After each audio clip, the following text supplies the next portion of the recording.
So,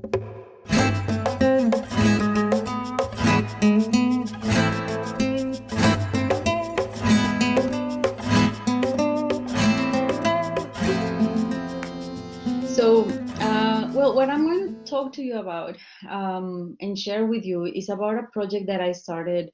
Um, I would say now, I think it's close to almost 2 years, but at least a year and a half. And it's a project that has grown to dimensions that we didn't imagine when we first started. So I want to share with you the process of how we got to where we are now, which is still, I feel, like the middle of the process. And there are a lot of many more exciting things that are going to happen, I trust. So this project is about inclusion. And do you think you know about inclusion? Um, I thought I did, as a Mexican immigrant, a woman, someone who speaks with an accent. But a few years ago, in actually 2019, I was part of a panel at the AWP, the Association of Writers and Writing Programs, which is actually happening this weekend again. And so I'm jumping from there to here. And the panel was about inclusion and diversity. It was specifically about the systematic roots of inclusion. And I spoke of our population of students in the border, our many languages, the richness of our culture. But one of the panelists, Maggie Lasov-Gregg, she talked about a project she was working on to promote inclusion of people with disabilities at Frederick Community College. And the project centered on responses from students, which I thought was very interesting, because whenever I had heard about pedagogy and inclusion, I had heard about it from a very academic standpoint, and I was very curious to know what were students thinking about it all. And so began my quest to learn more about what I was not seeing, what may have been passing me by in the hallways as students pass by. And so before I share with you what we have learned, this has been quite a journey. I want to know what you think inclusion is. So we're going to do a little bit of an interactive moment in the presentation. So if you have your phones with you, I mean, I think we always have our phones with us. I don't know. For me, it seems like it's always with me. Sometimes more than I wish it was. But okay, so get your phones ready, and we're going to hope this works. And I trust that right now you can see a code. So what I'm asking you to do is to go to canva.live. And then once you're there, I'm going to do it with you to test that it's all working out nicely. So if we go to canva.live, then you should get a window that is asking you to enter a code. So just enter the code that is on the screen, 006373. And so now at the bottom, you should be able to type a comment. Okay, awesome. So in your comments, just take a moment and think, what is inclusion for you? What does that mean? It could be a word, it could be a concept, it could be a longer explanation. So I'm going to give you just a couple of minutes to think about it, and then share your comments there in the chat.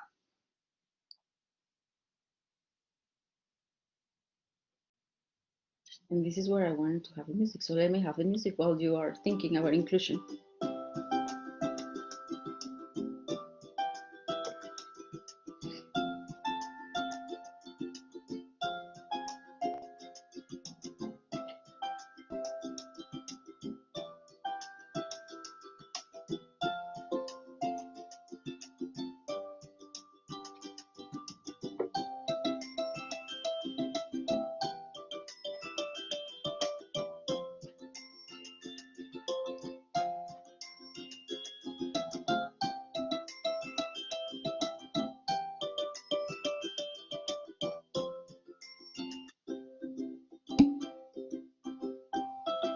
Okay, the little music is my cue to know. Okay, move on, move on.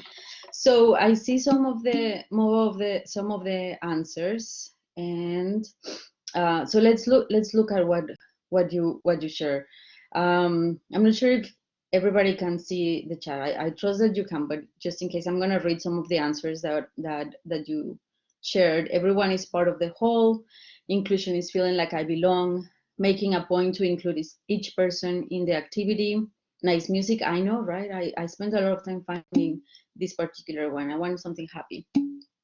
Creating equity in the classroom, making sure we hear everyone's voice in the conversation. Inclusion, everyone's voice is heard, respected, being a part of.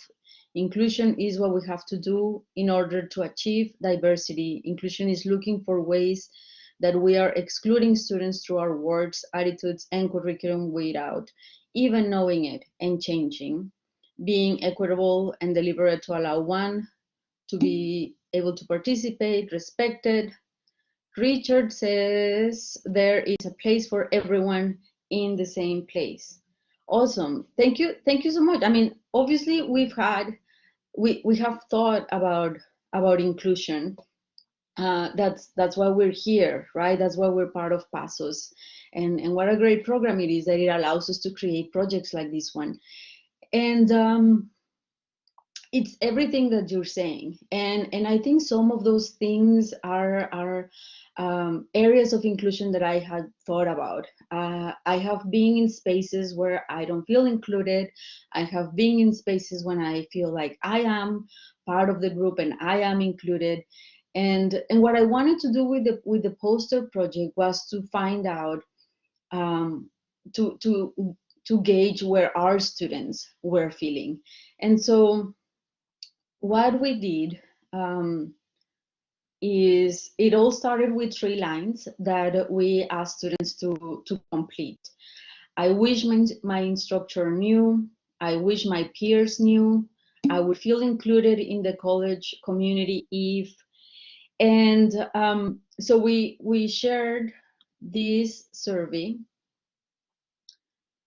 And the survey, I wanted to kind of like guide students to think about inclusion in the context of the topics that I was particularly interested in, which had to do with identity and privilege, and then of course inclusion.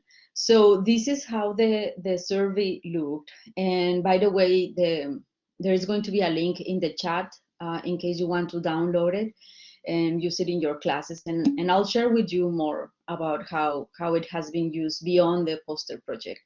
It was our starting point, but it's being implemented in more than one way. So we asked students fill out these lines, complete these lines, and tell us. And I left it anonymous so that everybody felt comfortable sharing whatever they actually thought and felt. And at no point did I ask who said this or who said that. So I collected the surveys, and we had the first classes where we shared the survey were, one of my classes, or a couple of my classes, 1302 class in English, and I think a couple of Richard Yañez's classes. And so that was like our first group of students, and the ones from which the poster project emerged. But again, it's being used beyond that, after that. So let me share what they said. These are some of the things that we learned from the student responses. I wish my instructor knew how anxious it makes me to speak in class. I wish my instructor knew I work graveyard shifts. I wish my instructor knew I have a learning disability that makes it harder for me to understand concepts. I wish my instructor knew how hard it is to be a single mom and a full-time student. I wish my instructor knew that in spite of being my siblings' only guardian, I still try to complete my work and show up to class. I wish my peers knew that although I am Mexican, I do not speak Spanish. So I mean, it takes a moment, right? It takes a minute to digest, um, because ultimately, I think that one of the main things that this project has taught us, or at least it has taught me, is the concerns that students have vary and at the same time have much in common. And this is the thing, our students are adults. They are not kids. And by the way, they don't like that we call them kids. So I should mention that, which also came up in the service. They are people with problems and lives outside of the classroom. They are smart, determined, dedicated, and trying hard to reach their goals. But some of them struggle with issues that may hide or may distract from those facts, and that's what we wanted to address.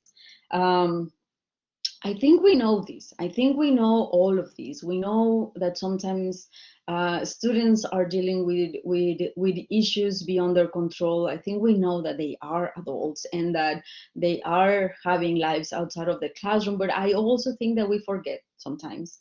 I mean, we sometimes do call them kids. They don't like that.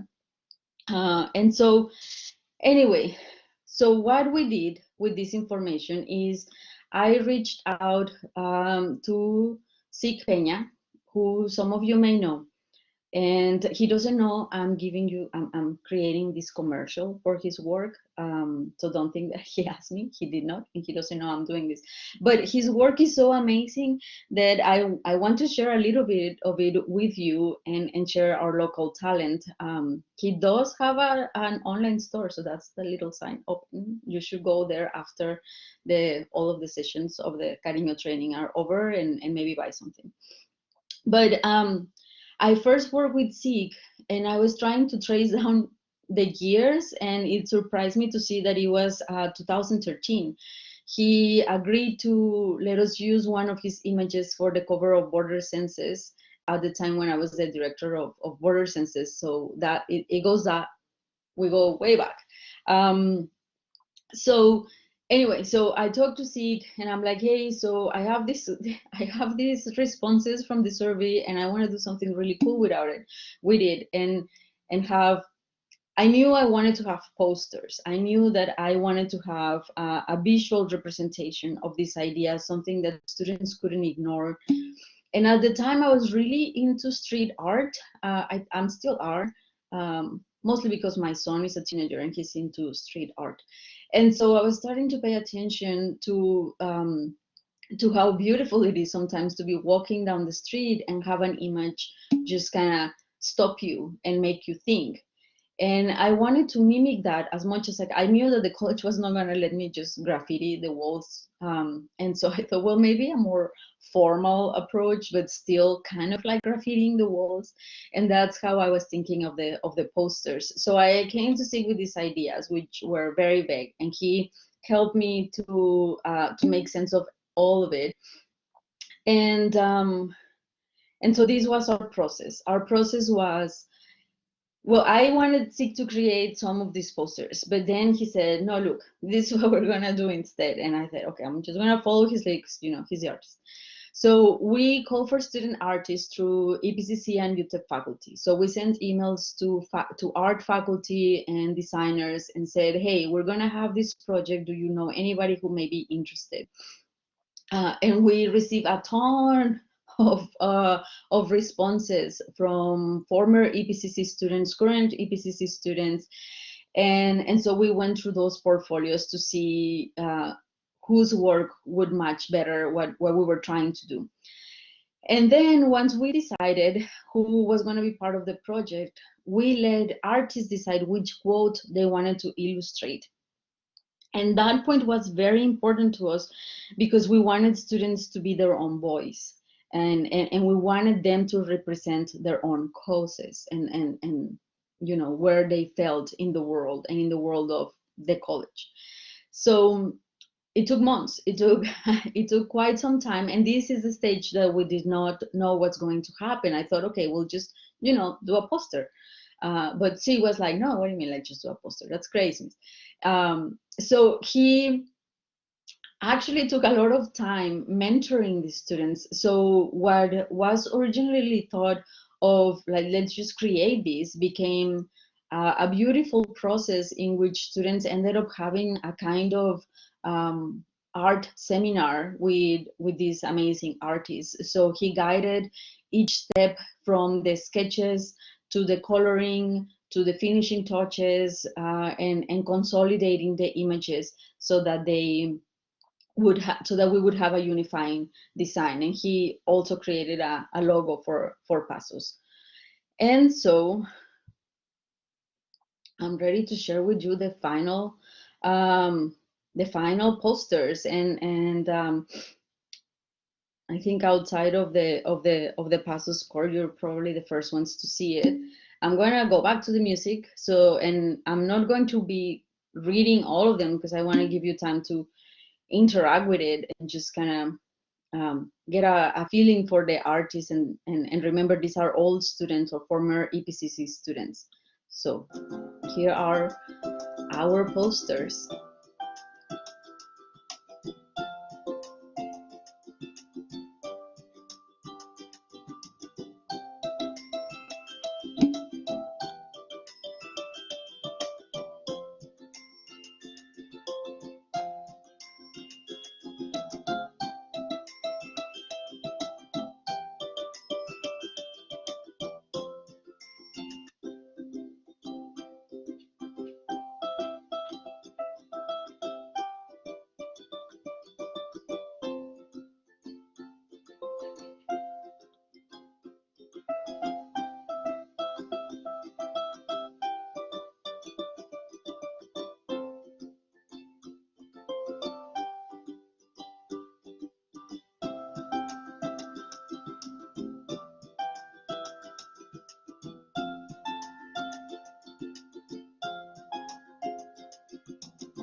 So where do we go from here? Well, we have plans to have a wall at VV that is going to feature these posters. I don't know if you've been on the first floor of the A building at VV.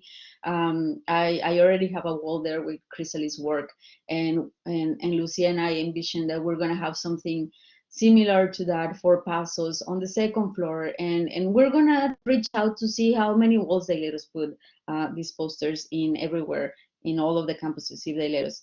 I'm working with Daniel Rios also on a social media campaign, and he is working on a video to document the process of the poster project, and we'll have interviews with students and who participated and with SEEK.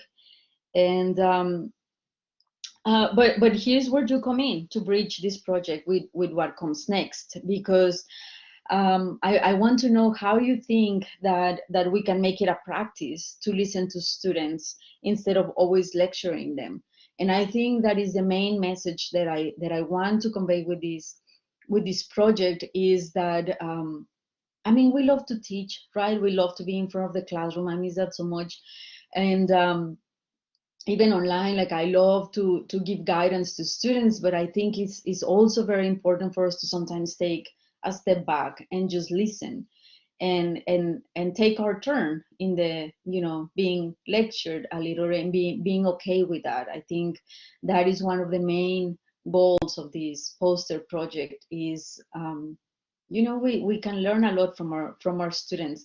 So I'm going to stop sharing now, and I'm going to go back to room. I hear these popping sounds, and I assume it's chat, but I apologize. I cannot see it.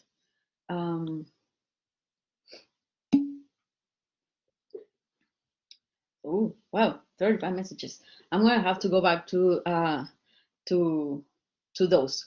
But oh, those are other messages. There are 50 messages. Okay, so do you have comments? Do you have questions?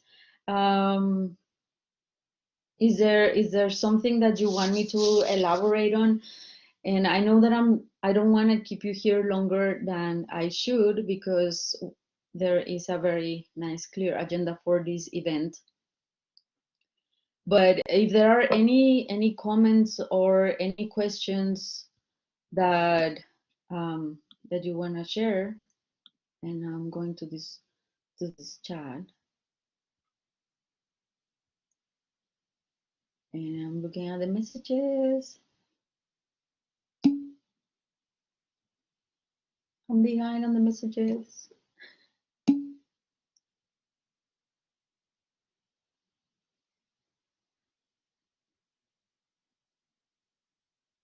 Do all the walls? Yes, Eric, I want to do all the walls. Um, and thank you for your comments.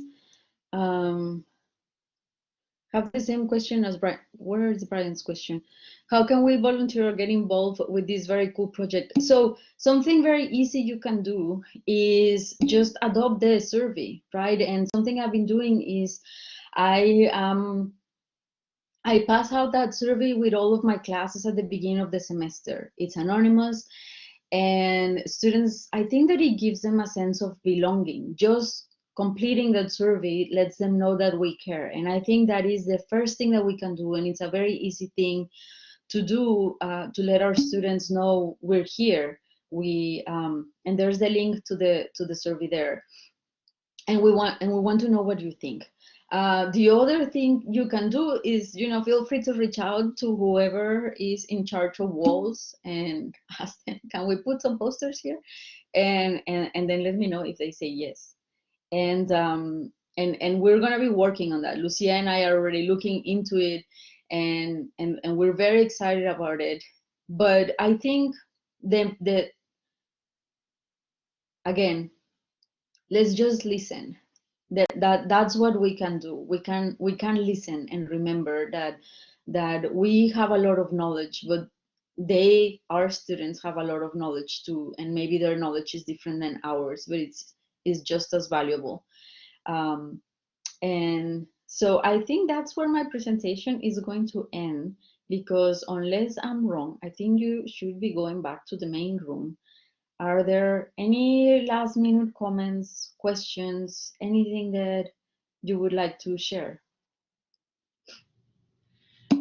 Minerva, lovely project, beautiful.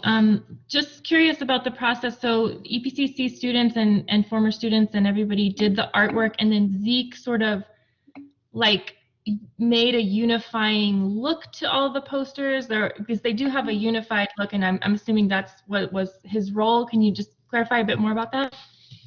Yeah, no, that's a great question. So I have a whole folder of emails back and forth between SIG and the students, and he was so amazing at giving them very clear guidance. So first he said, okay, choose your code.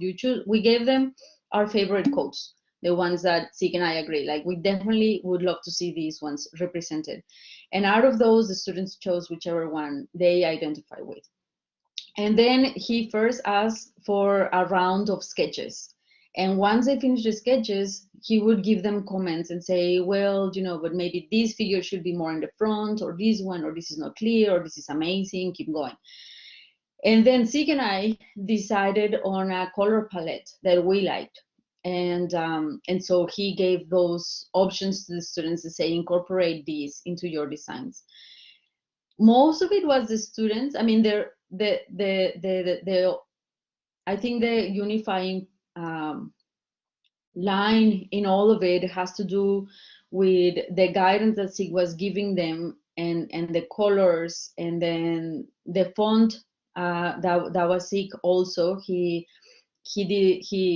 created a font for all of the posters so that they would all have something very similar, and then the last little details. But it was a great opportunity, I think, for students, and students were compensated for their work, which is one of the greatest things that Pasos does, is that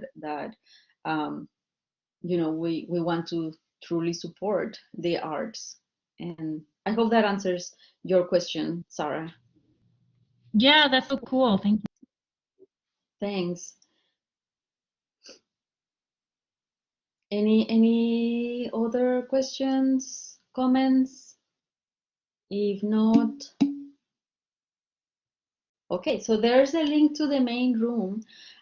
So jump back onto that one, and I'll see you there. I'll be in that main room too. Thank you for joining.